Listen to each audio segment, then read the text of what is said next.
Bonjour et bienvenue dans le jardin de Grandpa. Et oui, cette fois, on est en hiver. Mais alors, on circule, il n'y a rien à voir?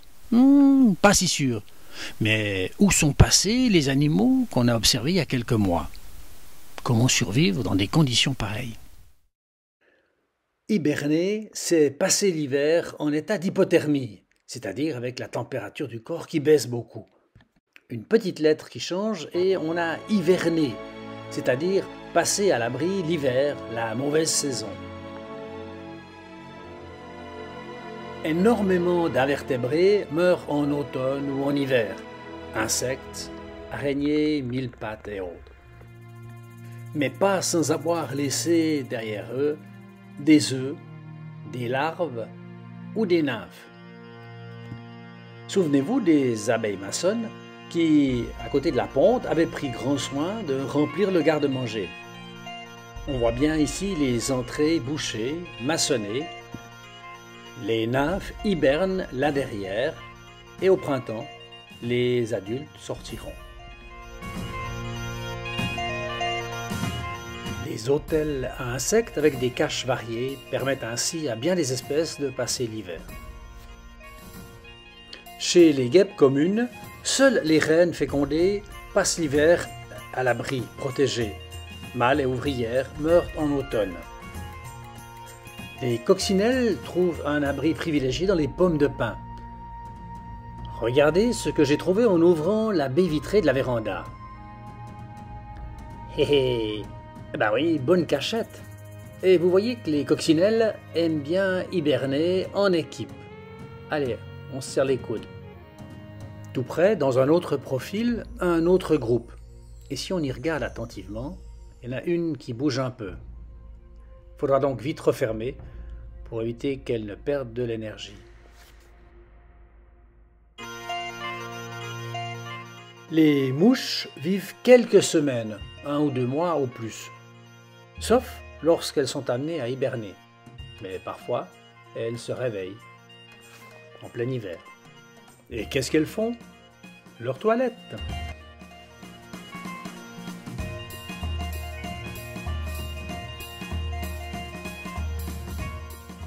Les araignées aussi vont chercher un endroit abrité pour hiberner. Vous vous souvenez de Pholcus? Elle pourra rester ainsi des mois sans manger.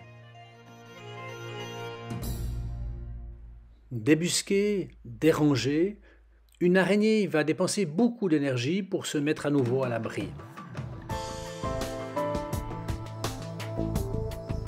Évitons de les sortir de leur torpeur, on risque ainsi de les épuiser. Et oui, elles seront bien utiles ce printemps. Ah ben, si on peut rendre service, c'est toujours volontiers. Et chez les mollusques, oh, voyez ce petit gris bien calé, réfugié dans sa coquille qui a été operculée. Vous voyez qu'il est bien protégé. On va vite le remettre. Après un jeûne de 7 mois, il ne se réveillera que quand la température aura atteint 12 degrés et il faudra encore attendre la première pluie pour qu'il sorte enfin. Les poissons, les amphibiens, les reptiles sont des animaux dits à sang froid. Ils n'ont pas toujours le sang froid, simplement la température de leur corps varie en fonction de la température du milieu où ils vivent. En dessous de 6 degrés, la plupart de nos poissons entrent alors doucement dans une sorte d'hibernation. Les battements du cœur ralentissent, le rythme respiratoire aussi. Ils migrent souvent au fond du lac où la température ne descend pas en dessous des 4 degrés. Et nos tritons? Eh bien, à l'approche du froid, ils vont s'enfoncer dans le sol, sous une souche ou dans un terrier pour se mettre à l'abri du gel. D'autres passeront les longs mois d'hiver au fond d'un plan d'eau, s'enfonçant dans la vase. Les reptiles n'ont pas non plus de température corporelle constante, comme les tortues qui s'enfoncent sous terre quand le froid arrive. Ou comme les lézards. Je me souviens, il y a bien des années, nous cherchions des fossiles dans le Jura, des dents de requin en particulier. Et juste avant de trouver cette magnifique dent, en grattant le sol, la terre, j'ai mis au jour un lézard.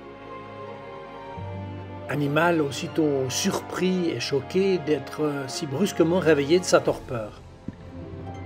Pas très fier, j'ai essayé de remettre en place la terre autour de lui pour qu'il puisse finir son hibernation. On était début mars. Avec les oiseaux et les mammifères, nous voici dans les animaux dits à sang chaud, avec une température corporelle constante. Mais la survie en hiver, ça n'est pas qu'une question de température, c'est aussi un problème de nourriture. Le merle, à la belle saison, se nourrit volontiers de vers de terre, de mollusques et d'insectes pris au sol. En hiver, il va se rabattre sur les fruits, à l'image des baies du lierre.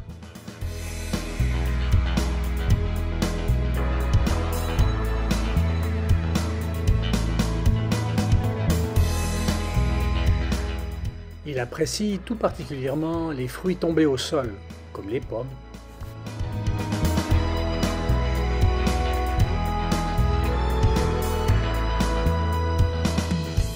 Les oiseaux qui ont un régime exclusivement insectivore n'ont pas d'autre choix que de migrer.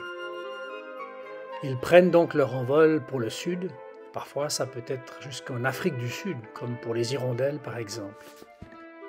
Seule exception chez les passereaux insectivores, le cincle plongeur, un oiseau de la grosseur d'un merle. Il plonge dans les rivières, soulève les cailloux, débusque des larves d'insectes, des crustacés. Il peut ainsi donc trouver sa nourriture toute l'année.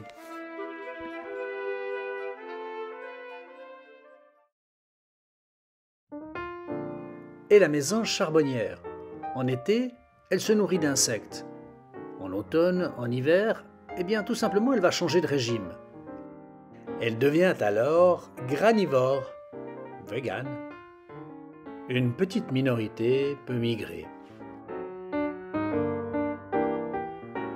Et nos chères petites mésanges bleues, au caractère bien trempé, ça fait plaisir de les revoir. Principalement insectivore, elle recherchera en hiver les larves et les nymphes cachées sous les écorces et sous les feuilles tombées. Dans les jardins, la mésange bleue appréciera aussi les graines mises à disposition.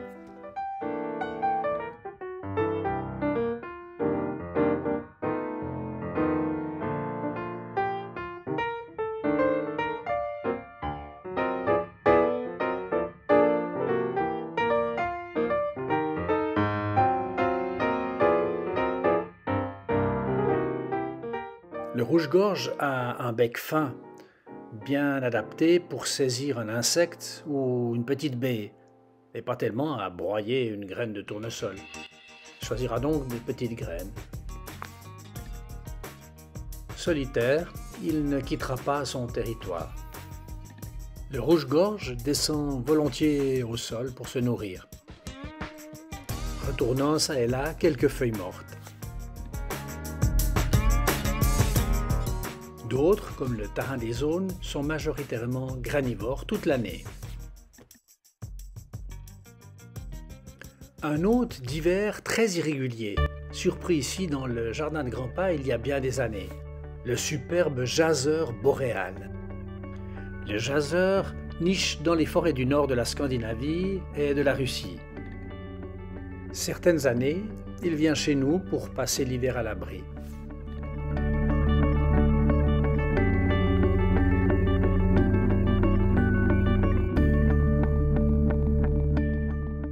Comme les oiseaux, les mammifères sont des homéothermes. Ils disposent un peu comme d'une chaudière à l'intérieur qui leur permet de garder la même température. Mais pour brûler, la chaudière doit être alimentée. Ils doivent se nourrir.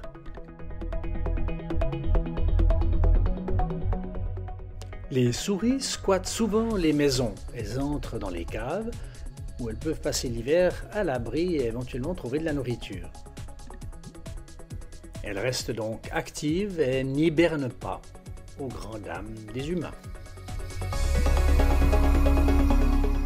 En automne, le hérisson va se constituer des réserves de graisse en particulier au niveau du ventre. Il va se chercher un abri et entrer dans une sorte de torpeur. Sa température corporelle va aussi baisser. Il se réveillera parfois pour aller uriner. Ceux qui hibernent auront une chaudière qui fonctionne au ralenti. Ils ne vont plus manger et vivre sur leurs réserves. Les loirs sont les champions du sommeil, 6 mois à dormir.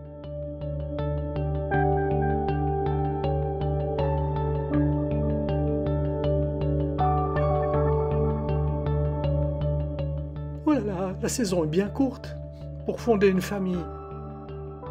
Tout ça avant d'aller dormir. Et oui, les marmottes hibernent pendant 6 mois, avec une température corporelle qui peut descendre jusqu'à 5 degrés. L'ours entre dans sa tanière aux premières neiges, et cela pour un sommeil qui va durer plusieurs mois. Si sa température corporelle descend peu, la consommation en oxygène diminue énormément. Le cœur bat au ralenti, l'animal somnole et vit aux dépens de ses réserves de graisse accumulées. Le cerveau de l'ours reste réactif et il peut parfaitement se réveiller. Et l'être humain dans tout ça, est-ce qu'il hiberne? Non. En recherche spatiale, certains aimeraient beaucoup arriver à faire hiberner des êtres humains. Pour aller sur Mars, il faut compter entre 6 et 9 mois. Pour un aller simple. Pour le moment, on n'a pas les fusées assez puissantes. Alors il y a des petits malins qui se sont dit, si on pouvait plonger les astronautes dans une sorte d'état de léthargie, on économiserait de l'oxygène, de la nourriture, de l'eau. Bon, c'est peut-être pas si simple, mais c'est pas grave. Et sans moi, hein?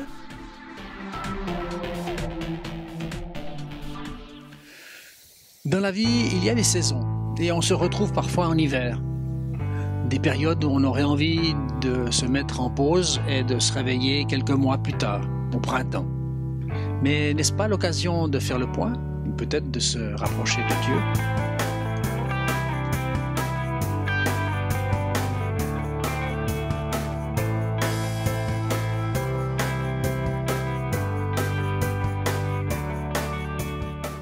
Bricolage, une maison pour le hérisson.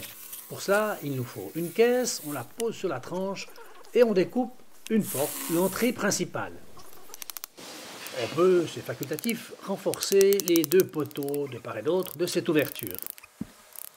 On choisit un endroit un peu protégé de la pluie, au pied d'un mur ou d'une haie. On creuse un trou d'environ 7 cm de profond. On dégage la terre.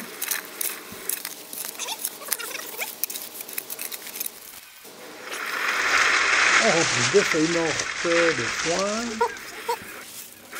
On place la caisse à l'envers, l'ouverture devant bien sûr. On peut placer une planchette comme toit pour plus de sécurité. Et enfin, on dispose quelques branches dessus et sur les côtés.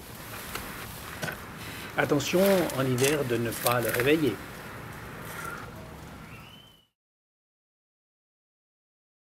Les goélands sont de retour dans le quartier.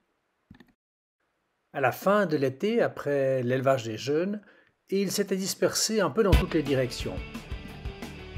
Est-ce que ce sont les mêmes qui sont revenus pour hiverner? Ou de nouvelles populations remontées du sud? Problème de territoire?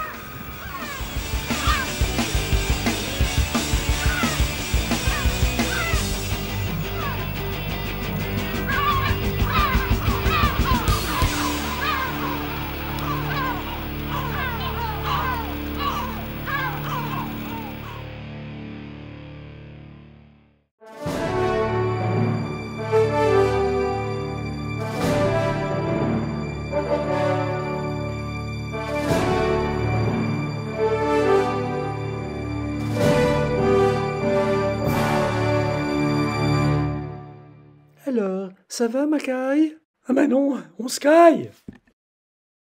Eh ben dis donc, toi, t'as pas froid aux yeux, hein? Toi, tu vois le bout du tunnel? Ça glisse.